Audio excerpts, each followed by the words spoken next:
जीतूंगा मैं ये खुद से वादा करो, जीतूंगा मैं ये खुद से वादा करो, सोचते हो जितना मेहनत थोड़ा उससे ज़्यादा करो, तकदीर भी रूठे पर हिम्मत ना टूटे, तकदीर भी रूठे पर हिम्मत ना टूटे, खुद से इतना मजबूत अपना इरादा करो। दोस्तों नमस्कार, मैं गौरव आपको स्वागत करता हूँ ब्राइट जी के स्टडी पे। और दोस्तों लास्ट वीडियो में हमने कंटिन्यू किया था जो हमारी संविधान सभा थी इसको लेके, उसी क्रम में आगे बढ़ रहे हैं, वीडियो को उसी क्रम में आगे बढ़ा रहे हैं। दोस्तों संविधान सभा के बारे में मैंने आपको बताया था किस तरह से उसका गठन हुआ था, संविधान सभा का किस तरीके से मेंबर चुने गए थे। उसी क्रम में जब मेंबर चुने गए थे तो मेंबर चुनने के बाद कुछ मेंबर निर्वाचित होकर आए थे, इलेक्टेड होकर आए थे। उसमें से मैंने आपको बताया था कि मुस्लिम कितने थे, सिख कितने थे, हिंदू कितने थे, इस तरीके से। और उसी क्रम को आगे बढ़ाते हुए हम पढ़ते हैं प्रारूप समिति। लेकिन प्रारूप समिति के साथ साथ और भी मुख्य समिति थी जिनके अध्यक्ष एग्जाम में पूछ लिए जाते हैं। प्रारूप समिति इंपॉर्टेंट है, बट और जो समितियां हैं उनके अध्यक्ष एग्जाम में पूछ लिए जाते हैं। तो उन समितियों में हम देखेंगे कि संघ शक्ति एक समिति थी, संघ शक्ति समिति के अध्यक्ष है जवाहरलाल नेहरू। और ये देखिए यहाँ से याद रखने के लिए बड़ा सिंपल है, संघ शक्ति समिति या संघीय संविधान समिति, संघ शक्ति समिति या संघीय संविधान समिति, दोनों के अध्यक्ष जो हैं वो जवाहरलाल नेहरू जी हैं। ठीक है दोस्तों। उसके बाद नेक्स्ट है प्रारूप समिति। ठीक है, प्रारूप समिति मोस्ट इंपॉर्टेंट समिति है, क्वेश्चन यहाँ से कई बार पूछा गया है। और प्रारूप समिति के जो अध्यक्ष है वो डॉक्टर बी.आर. अम्बेडकर हैं। क्लियर है, डॉक्टर बी.आर. अम्बेडकर जी। फिर है संचालन समिति, संचालन समिति डॉक्टर राजेंद्र प्रसाद है। संचालन समिति मतलब जो पूरे संविधान सभा को जो संचालन कर रहे थे, जो चला रहे थे, वो जो समिति बनी वो उसके अध्यक्ष कौन थे? डॉक्टर राजेंद्र प्रसाद। एक है प्रांतीय समिति, प्रांतीय समिति जो थी वो सरदार पटेल जी की थी। इनका काम था सभी प्रांतों को जोड़ना। जब संविधान लागू हो रहा था उसमें सभी प्रांतों को जोड़ने का जो कार्य दिया गया था वो, माफ़ी चाहूँगा, जो प्रांतीय संविधान समिति के अंतर्गत जितने भी प्रांत थे सबको जोड़ने का कार्य दिया गया था। और ये कार्य था सरदार पटेल जी के पास। ठीक है, तो जो अध्यक्ष बने उस समिति के वो थे सरदार पटेल। ठीक है दोस्तों। अब यहाँ पे एक झंडा समिति है, झंडा समिति के जो अध्यक्ष हैं वो डॉक्टर राजेंद्र प्रसाद हैं। ये एक विवादित क्वेश्चन है। ठीक है दोस्तों, आप अलग अलग बुक में देखेंगे तो कहीं पर आपको जे.पी. कृपलानी लिखा हुआ मिलेगा और कहीं पे डॉक्टर राजेंद्र प्रसाद मिलेगा। मैं डॉक्टर राजेंद्र प्रसाद जी को फॉलो करता हूँ। ठीक है, तो मेरे हिसाब से डॉक्टर राजेंद्र प्रसाद हैं, क्योंकि मैंने काफ़ी जगह रिसर्च किया, काफ़ी जगह सर्च किया है। डॉक्टर राजेंद्र प्रसाद ही मेरे को मोस्टली मिले हैं, जे.पी. कृपलानी भी कहीं कहीं दिखाई नहीं है, पर डॉक्टर राजेंद्र प्रसाद को मैं फर्स्ट प्रायोरिटी देता हूँ। ठीक है दोस्तों। ठीक है, तो ये है आपकी झंडा समिति के अध्यक्ष। तो ये अलग अलग समिति के अलग अलग अध्यक्ष थे, इनका अलग अलग कार्य था, उनके अलग अलग अध्यक्ष थे। अध्यक्ष मैंने आपको बता दिए हैं, अलग अलग समिति के अलग अलग अध्यक्ष। इन सारी समितियों में जो मोस्ट इंपॉर्टेंट है दोस्तों वो है आपकी प्रारूप समिति। ये मोस्ट इंपॉर्टेंट समिति है। जो प्रारूप समिति है, प्रारूप समिति को हम अलग से पढ़ेंगे, बाकी समितियों की केवल अध्यक्ष जानने भर काफ़ी है बस। ठीक है, लेकिन प्रारूप समिति को अलग से पढ़ेंगे। प्रारूप समिति का जो गठन हुआ था वो आपका 29 अगस्त 1947 को हुआ था, यानी कि 29 अगस्त 1947 को इसका गठन हुआ था प्रारूप समिति का। अब जो प्रारूप समिति थी इनका कार्य क्या था? इनका कार्य था संविधान को बनाना, संविधान का प्रारूप तैयार करना, संविधान का स्ट्रक्चर तैयार करना।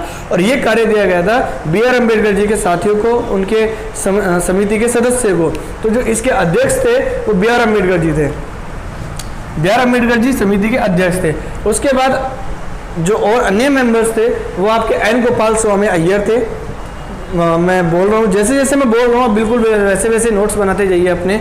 जैसे जैसे मैंने समितियों के नाम बताए हैं और उनके अध्यक्ष बताए हैं बिल्कुल वैसे वैसे लिखिए। उसमें से इंपॉर्टेंट डालिए प्रारूप समिति, हेडिंग डालिए प्रारूप समिति। और प्रारूप समिति में आप डालिए कि इसका गठन 1947 में हुआ था। उसके बाद बी.आर. अम्बेडकर जी इसके अध्यक्ष थे। इनके अध्यक्ष होने के बाद कुछ अन्य मेंबर भी थे जो कि एग्जाम में पूछ लिए जाते हैं। किस तरीके से पूछे जाते हैं? क्वेश्चन आता है निम्नलिखित में से कौन प्रारूप समिति के सदस्य नहीं हैं? प्रारूप समिति के सदस्य नहीं हैं। तो 3 तो इनमें से होंगे, एक कोई अन्य दे देगा, तो वो उसको सिलेक्ट करना होगा। ठीक है दोस्तों। तो बी.आर. अम्बेडकर जी इनके अध्यक्ष थे। एन गोपाल स्वामी अयंगर, ये अयंगर है और यहाँ पे अय्यर है। एन गोपाल स्वामी अयंगर ये एक अन्य सदस्य थे। उसके बाद आते हैं अल्लादी कृष्ण स्वामी अय्यर, ये एक और सदस्य थे। ये अलग अलग सदस्य हैं। ठीक है। डॉक्टर के एम मुंशी, टोटल कुल मिला के 7 सदस्य हैं, जिनमें से चौथे नंबर पे थे डॉक्टर के एम मुंशी। 5वें नंबर पे है सैयद मोहम्मद सादुल्ला। सैयद मोहम्मद सादुल्ला। छठे नंबर पे है एन माधव राव। एन माधव राव जो थे वो पहले नहीं थे, पहले बीएल मित्र थे, बाद में एन माधव राव आए, इनकी डेथ हो गई थी, उनके बाद एन माधव राव आए। उसके बाद सातवें नंबर पे टीटी कृष्णमचारी। टीटी कृष्णमचारी ये डीपी खेतान जी की जगह पे आए थे। लास्ट के दोनों पहले ये थे, बाद में ये दोनों बने। ठीक है दोस्तों, अब प्रॉब्लम ये आती है कि नाम याद रखने में बड़ी दिक्कत आती है। जितने भी नाम हैं ये याद रखने में बड़ी दिक्कत आती है कि प्रारूप समिति के जो सदस्य हैं उनके नाम कैसे याद रखें। देखिए छोटी सी ट्रिक बता देता हूँ, आप लगभग सभी को, एक अध्यक्ष तो सबको पता है, BR Ambedkar obviously well known name है और सभी को याद रहता है कि प्रारूप समिति संविधान उनके द्वारा बनाया गया, संविधान का पिता कहा जाता है इन्हें, BR अम्बेडकर जी को। तो ये तो अध्यक्ष हैं। अब बाकी जितने भी नाम हैं उनमें आप देखोगे मोस्टली नामों में भगवान कृष्ण का जिक्र है। देखिए जैसे कि गोपाल भगवान कृष्ण का नाम है, जैसे कि कृष्णा भगवान कृष्ण का नाम है। ठीक है, अब जैसे कि माधव, माधव भी भगवान कृष्ण का नाम है। जैसे कि कृष्णमचारी, कृष्णा ये भी भगवान कृष्ण का नाम है। अब यहाँ पे जो मुंशी है ये भी भगवान कृष्ण से ही रिलेट करता है। ठीक है दोस्तों, तो इसी तरीके से अलग अलग जगह पे जितने भी नाम हैं ये लगभग भगवान कृष्ण के नाम से रिलेट करते हैं, तो ये याद रखने की ट्रिक है। ठीक है, उसके बाद एक सैयद मोहम्मद सादुल्ला, ये एक जो नाम है ये थोड़ा सा डिफरेंट है, बाकी सभी नाम जो है आपके भगवान कृष्ण से रिलेट करते हैं, तो याद रखने के लिए एक ट्रिक है। ठीक है, कृष्ण भगवान को याद करिए तो सारे नाम आपके याद हो जाएंगे। ठीक है दोस्तों, आगे बढ़ते हैं। देखिए यहाँ पे हमने बताया कि प्रारूप समिति के सदस्य कौन कौन थे, अध्यक्ष कौन थे और उसका गठन कब हुआ था। फिर उसके बाद देखिए यहाँ पे 26 नवंबर 1949 को अपनाया गया संविधान में, यानी कि जब अम्बेडकर जी ने संविधान बना दिया, उनको काम दिया गया था ना संविधान बनाने का। प्रारूप का मतलब ये है कि पहला स्ट्रक्चर संविधान का, कॉन्स्टिट्यूशन का। तो जब उनको संविधान बनाने का कार्य दिया गया था वो उन्होंने कर लिया था, अलग अलग देशों में जाके वहाँ से अलग अलग चीज़ें संविधान में इकट्ठी करके जो उन्होंने संविधान बनाया था। तो उस संविधान को 26 नवंबर 1949 को दिखाया गया था पार्लियामेंट में। जब 26 नवंबर 1949 को इसको एक्सेप्ट किया था पार्लियामेंट ने, तो ये पूर्ण रूप से नहीं किया था, आंशिक रूप से एक्सेप्ट किया था। इसमें कुछ चीज़ें ऐसी थी जो बाद में संशोधन करके बाद में एक्सेप्ट की गई थी। तो आप देखेंगे 26 नवंबर 1949 को अपनाए गए संविधान में प्रस्तावना थी हमारी, जो कि मैं पहले पढ़ा चुका हूँ। मेरी पहली वीडियो पॉलिटी की प्रस्तावना से ही शुरू है, आप जाके देख सकते हैं, लिंक में ये वीडियो आपको मिल जाएगी, प्रस्तावना।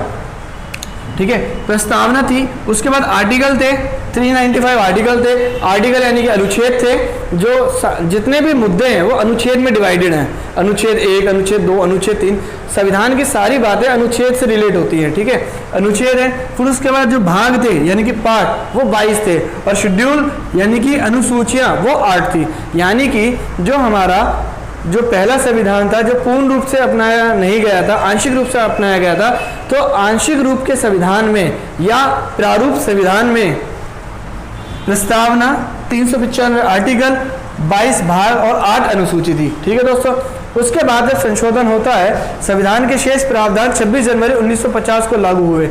यानी कि 26 जनवरी 1950 को जितना भी चेंजेस करके जो नया संविधान बनाया गया, ठीक है, वो 26 जनवरी 1950 को लागू हुआ। यानी कि थोड़ा सा टाइम लिया और 26 जनवरी 1950 को ये संविधान लागू किया गया पूर्ण रूप से। यानी कि जो ये डेट है, इस डेट को हमारा जो संविधान है वो पूर्ण रूप से लागू हुआ। और संविधान क्योंकि पूर्ण रूप से इस दिन लागू हुआ, इसीलिए इस डेट को गणतंत्र दिवस के नाम से जानते हैं। ठीक है दोस्तों, आप भी जानते हैं 26 जनवरी को गणतंत्र दिवस मनाया जाता है। और ये जो 26 जनवरी है इसका अपना एक अलग महत्व है। वो महत्व क्या है कि 26 जनवरी को, इस दिन 26 जनवरी को आईएनसी मतलब इंडियन नेशनल कांग्रेस, आईएनसी ने लाहौर अधिवेशन में, देखिए आईएनसी के अलग अलग अधिवेशन होते हैं और हर साल दिसंबर माह में इसके अधिवेशन होते हैं। मतलब कि हर एक माह में दिसंबर में देश के अलग अलग राज्य में ये अधिवेशन करती थी।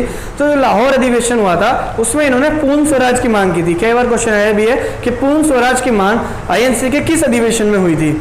लाहौर अधिवेशन में हुई थी। ठीक है, तो पूर्ण स्वराज की मांग इस दिन की गई थी, लाहौर 26 जनवरी को की गई थी। ठीक है, तो 26 जनवरी को ही यहाँ पे डेट मानी गई है। ये जो डेट है 26 जनवरी क्यों ली गई है? क्योंकि 26 जनवरी को पूर्ण स्वराज की मांग की गई थी। नेक्स्ट चीज क्या है? संविधान सभा द्वारा, अच्छा जब संविधान सभा बन गई थी तो उसमें जो मोहर लगती थी वो एक हाथी की मोहर लगती थी, यानी कि जो मोहर का जो सिंबल था, जो प्रतीक था, वो क्या था? हाथी। यानी कि संविधान सभा द्वारा हाथी प्रतीक मोहर के रूप में अपनाया गया था। ठीक है दोस्तों, जो मोहर के जो प्रतीक था वो हाथी था। तो यहाँ पे हमने पढ़ी प्रारूप समिति के सदस्य पढ़े, इनको सदस्य में का गठन, प्रारूप समिति का गठन कब हुआ, और सदस्यों को याद करने की मैंने एक आपको छोटी सी ट्रिक भी बताई। ठीक है, साथ ही साथ मैंने आपको बताया कि जो हमारा पूर्ण रूप से जो संविधान लागू नहीं हुआ था, जो आंशिक रूप से संविधान लागू हुआ था, उसमें क्या क्या था स्टार्टिंग में। उसके बाद 26 जनवरी 1950 को पूर्ण रूप से संविधान लागू हुआ था, तो उसे गणतंत्र दिवस कहते हैं। और यही डेट क्यों, एक्चुअली में 26 जनवरी क्यों, कोई और डेट क्यों नहीं? तो इसके लिए मैंने आपको बताया कि यहाँ पे पूर्ण स्वराज की मांग की गई थी लाहौर अधिवेशन में INC के। ठीक है, उसके बाद यहाँ पे कुछ पॉइंट्स बताए कि जो संविधान सभा का जो मोहर है वो हाथी का प्रतीक था। ठीक है दोस्तों, एक बार क्वेश्चन आया हुआ है, इसलिए मैंने आपको नोट डाउन करवा दिया यहाँ पे। ठीक है, और यहाँ पे कुछ अन्य समितियाँ और उनके अध्यक्ष बताए गए। आई होप जानकारी आपको अच्छी लगी हो। यदि जानकारी अच्छी लगी है तो आप चैनल को सब्सक्राइब करें, वीडियो शेयर करें, वीडियो को लाइक करें। ठीक है दोस्तों, जय हिंद, जय भारत।